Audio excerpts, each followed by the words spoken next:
So we still don't have a jingle. So Sean, take it away. It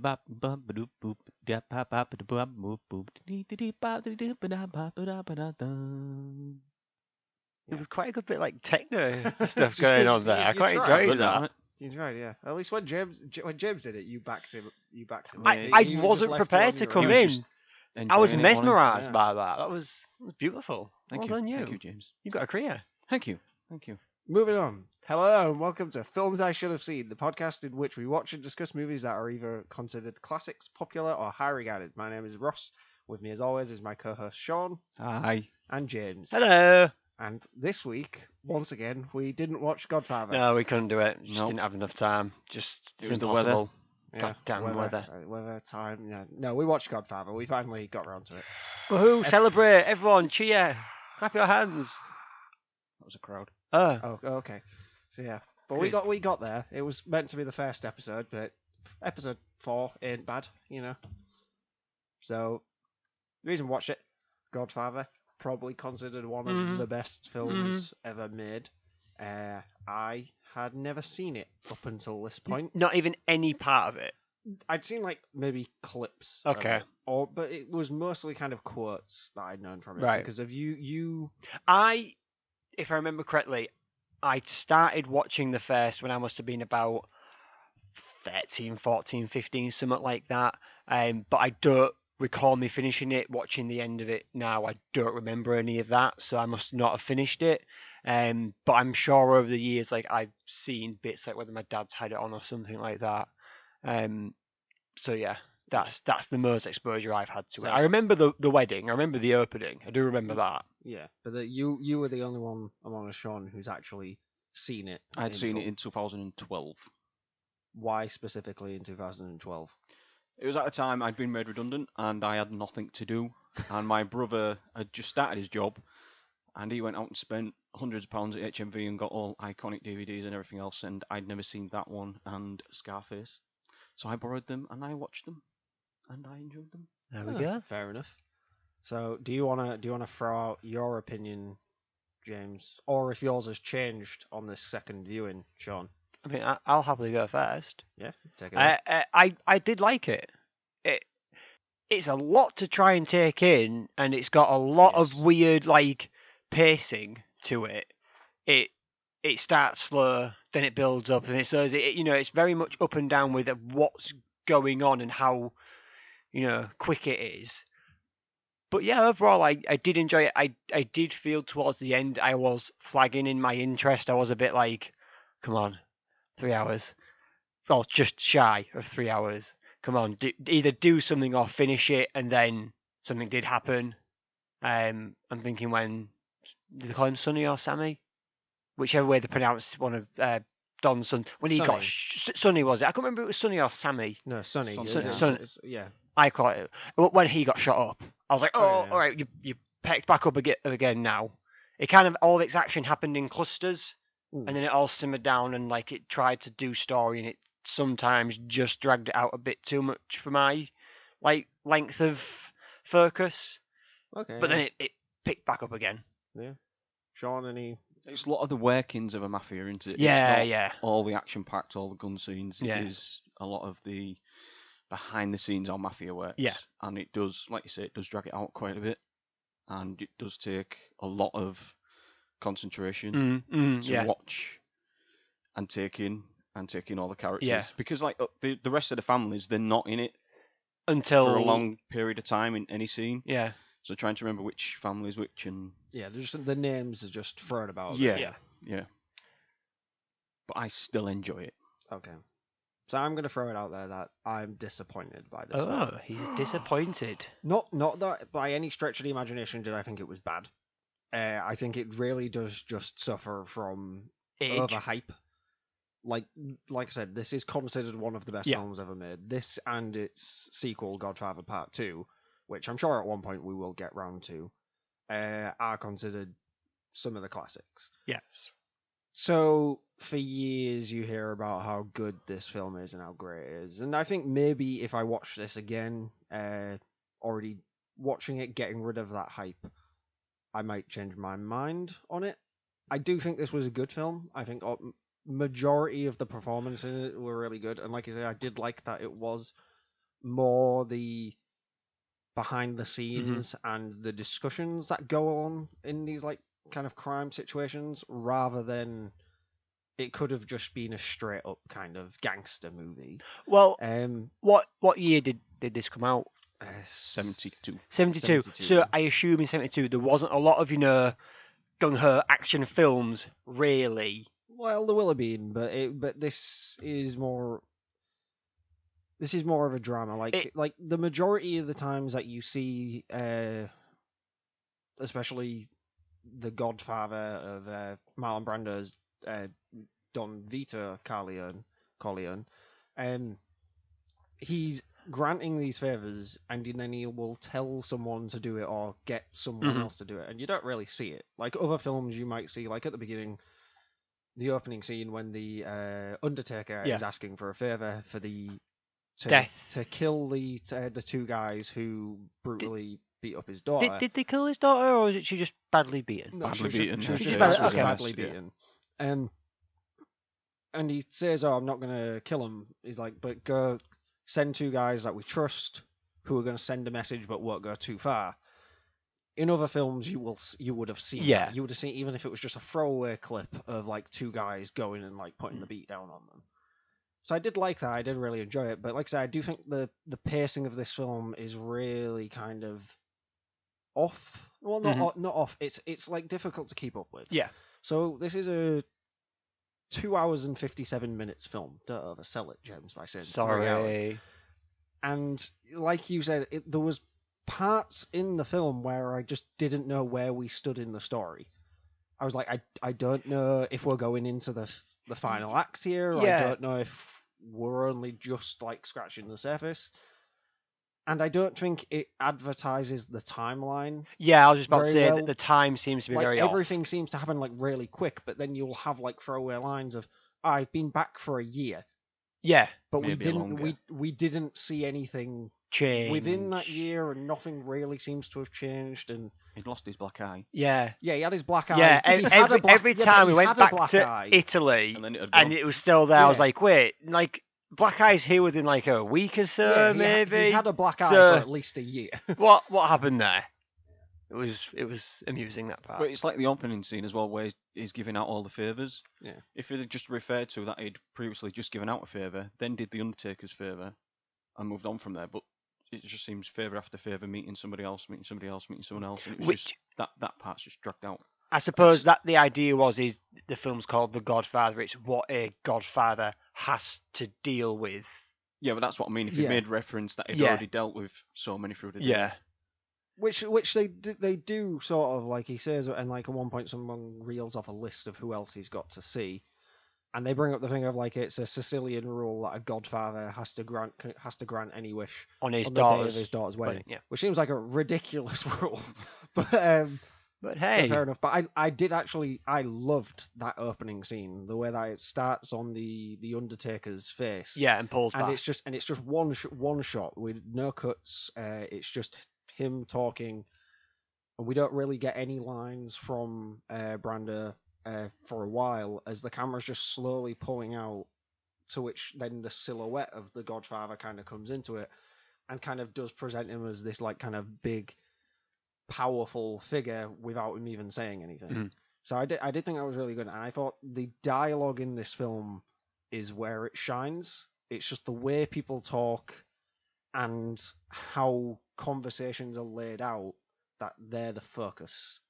Like, I did actually really enjoy that. Yeah, what I really liked about the opening, the scene, especially at the wedding, was the different people that the Don talks to. He treats them all differently, which is kind of testament to, I assume, what a real Don Godfather would be like. Is he would have all these personal relationships. When there's the guy rehearsing what he's going to say, as he goes into and he fluffs it up, you can see that he's patient and he understands that he's not necessarily the brightest he has fellow. Respect for each one of them. Yeah, in his own way. And I was like, and Brando acts that really, really well. It was just simple movements from him sometimes. Just again, fast forwarding here when he's a bit older and he's playing with the fish tank. just the way he's kind of nonchalantly doing it to show that he is in his head stepped away and he's letting Michael take over the business now.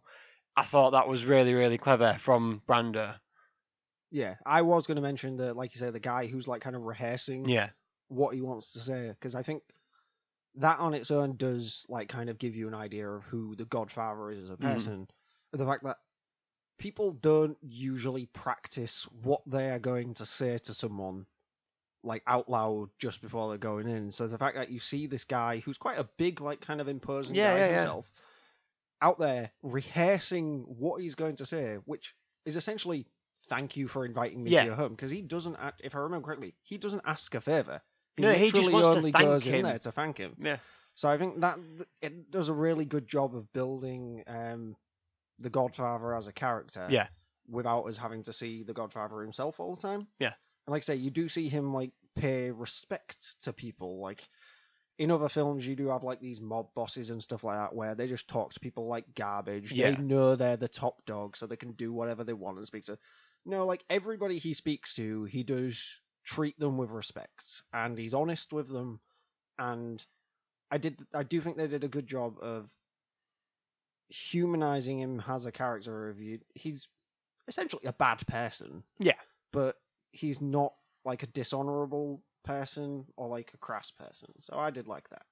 He's just a businessman. It's just nothing personal, it's just business. It's just business, boys. Business.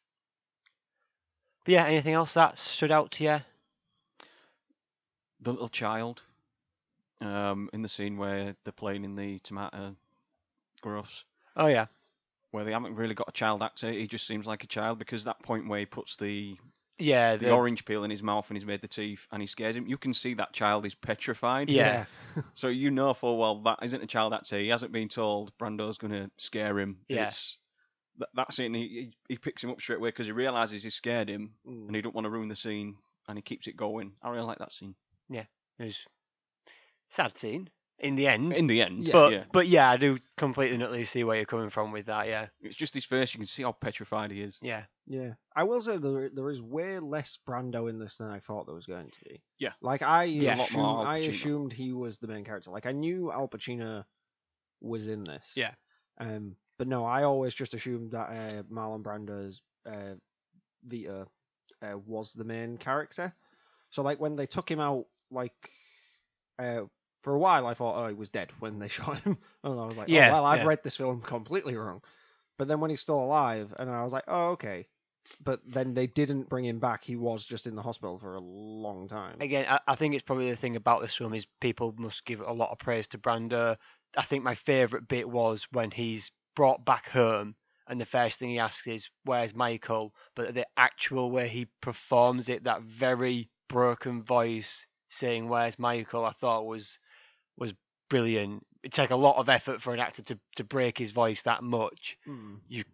So full credit to Brando there again. Yeah, credit where credit's due. He does a really good job in this role. Like, personal opinions of Marlon Brando aside, because he is was a notoriously difficult person and didn't seem like that great of a person to work with, but you can't fault a man for what he is. A really talented actor, and I think he does a really good job and is probably the best performer in this film.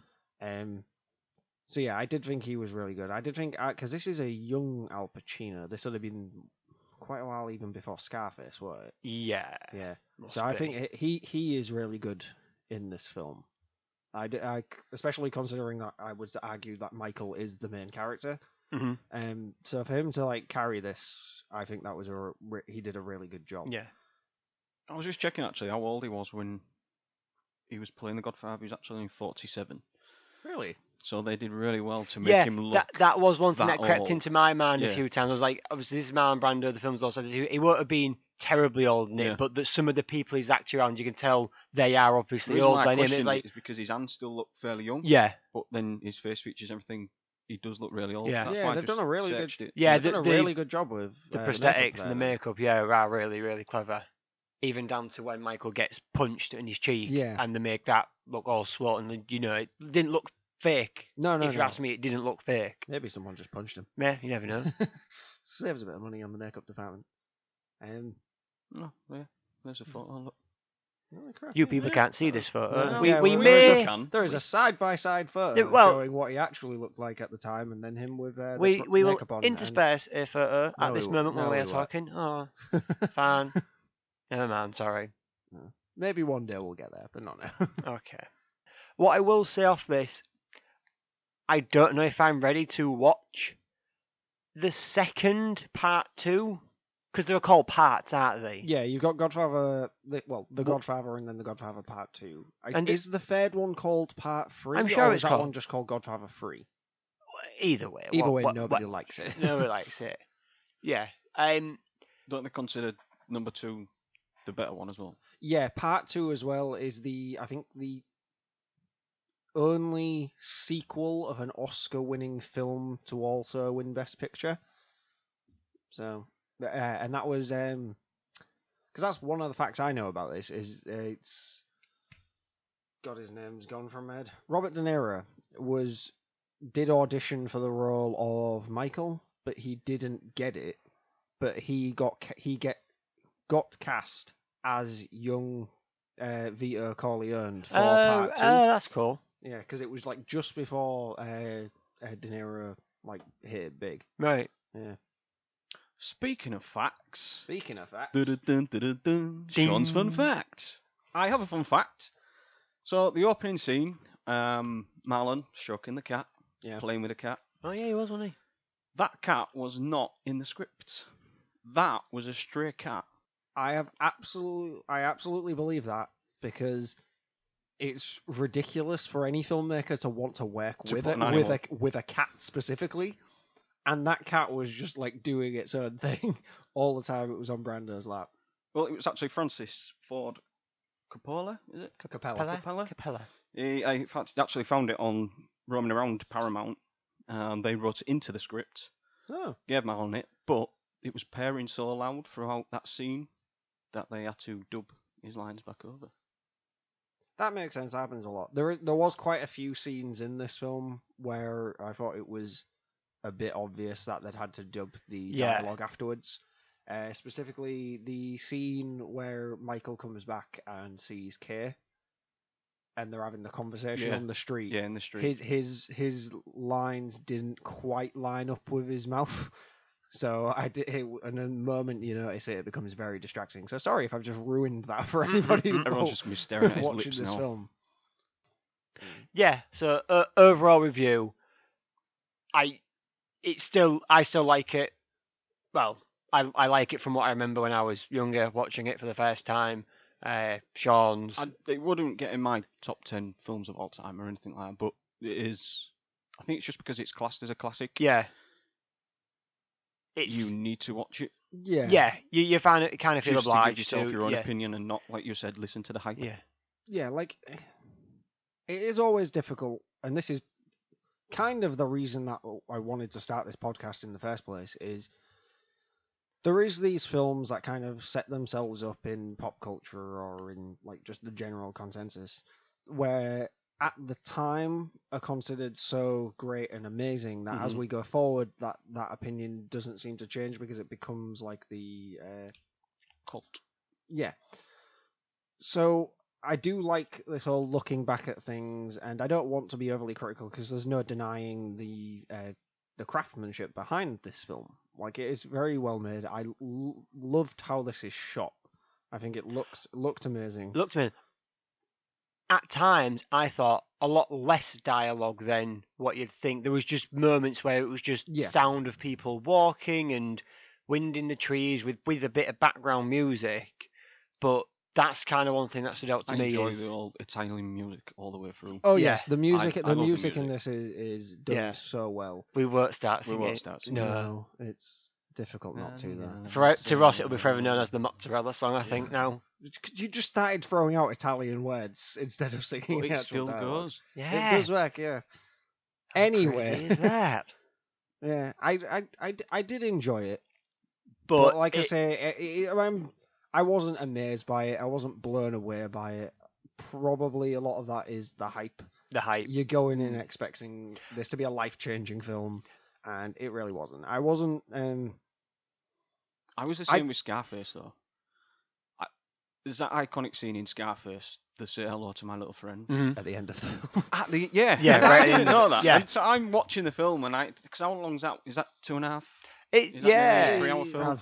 I don't know. And I'm sat there going, when is it? When is it? What's going to happen? And it gets right to the end of the film. Scarface is a good film. I enjoyed that, but it gets right to the end of the film, and that's the iconic scene. And I was like, what? I waited all that time for that. Well, I can say I remember enjoying Scarface more than I enjoyed this, but I haven't seen a Scarface since I was probably about 14. Yeah, I think I'm the same. But I had kind of a reverse situation with this film.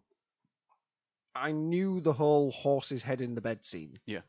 I expected that to be nearer the end. No. And it's very early on in this film. So when that happened, so after you had the whole, you've come to me on the day of my daughter's wedding, which is the opening scene, and the horse's head scene, I was like, well, the entire film is a mystery to me from now on, because they are all I know about. So you didn't even know about Leave the Gun, Take the Cannoli? No, I didn't know. Isn't that supposed to be an That's probably improvised the best line bit of, as well? I'm not sure. I'm sure I'm probably going to butcher this now. I'm sure the story goes that there was doing several takes for that scene, and in one of them, the character, I can't remember what his name was, the big guy. The big guy, when he comes back after having his doing his thing in the wheat field. Is it? Was it Clemenza? Yeah, I think so. I think on one of the takes he just said, "Oh, take the gun, leave the." Oh no, that's wrong completely, guys. Yeah, I believe so. Well, that was an improvised line. That's pretty cool. Going back to that plot with what's the singer called again? Johnny Fontaine. Johnny Fontaine, yeah. I've read a biography on Frank Sinatra because he had links to the mob. That whole little plot there is very similar to a Frank Sinatra story in his biography. How he goes to a mob boss, I think his name's Sam Giancana. I had to search that then. And he actually goes to him because he's on a decline on his career. Right. And he wants a part in Hollywood. And he goes to mob boss and he sorts him out to get the part in, I can't remember which film it is. But it's in the biography. And I was watching that scene and I was going, that's very similar to Frank Sinatra's way. So I'd say that's probably... Yeah, because then he acts that between the girl scene and he does a lot of bits for the mob and things like that. A bit like Johnny's character does as well. Okay, then. So there's a lot of similarities. That's pretty interesting. Actually, I suppose as well at the end when they're on about him doing 5 shows in Vegas. Yes. It's a very Rat Pack-esque thing there. there. See if you can convince some of your friends. Yes. Oh, okay, then. That's pretty interesting. We've always had a little revelation there, haven't we? Ah, that was adorable. Godfather, Part 1 has finally been done. Like I say, I'm gonna have to watch Part 2 now because I've never seen Part 2. Well, I'm the contrast. I don't think I'm ready to watch Part 2. I think I need to give that a good amount of time. We'll throw it out there as a compromise. I've still got 25 Star Wars to go through. We will do Godfather Part 2, but it'll be quite a far sometime in the future. And if it's anything like this one, it'll probably happen in about 4 years. Hopefully it'll be before the remake.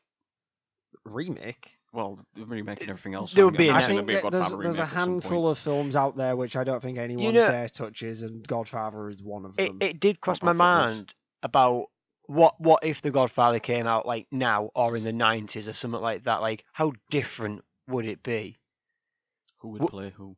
No, we're not going down. We're not going down that right hole. But like, would the violence would obviously be more? I think there'd be way more action. What would be cut out? And I was like, I think it wouldn't be a 3-hour film. I think the wedding scene would still be in it, but then I think the rest of the backstories. I was just thinking, like, opposed to like the long pans, like over the wedding that there was, it would be like those quick cuts where it kind of all blurs together. I was just thinking, God, could you imagine this as a very modern film? It'd be very weird.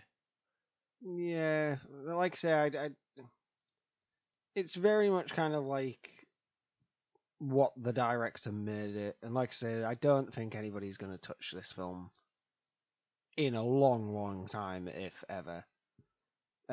Mainly because you just won't make money off it.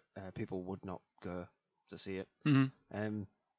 I think if this film was released as is today, it probably wouldn't get as high acclaim as it did back then.